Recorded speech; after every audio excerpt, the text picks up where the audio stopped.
पलावा येथे श्रीराम नवमी निमित्त भव्य पालखी यात्रा। चैत्र शुद्ध नवमीच्या शुभ दिनी श्रीप्रभू रामचंद्राची श्रीराम नवमी मोठ्या उत्साहात साजरी करण्यात येते।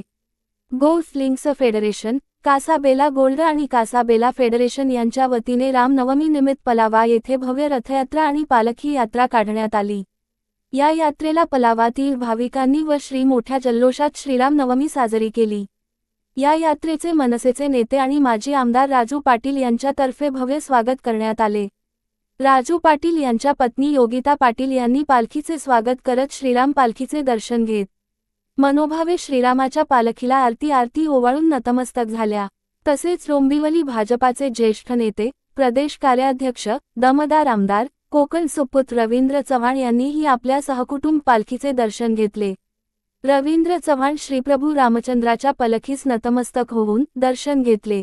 सदर यात्रेमध्ये सामाजिक कार्यकर्ते चेतनताई शेळ, मनसेचे पदाधिकारी योगेश पाटील, पलावाचे स्थानिक नागरिक, रामभक्त, ब्रह्मकुमारी सेवक यांची श्रीराम नवमी पालखी सोहळ्यास विशेष उपस्थिती होती।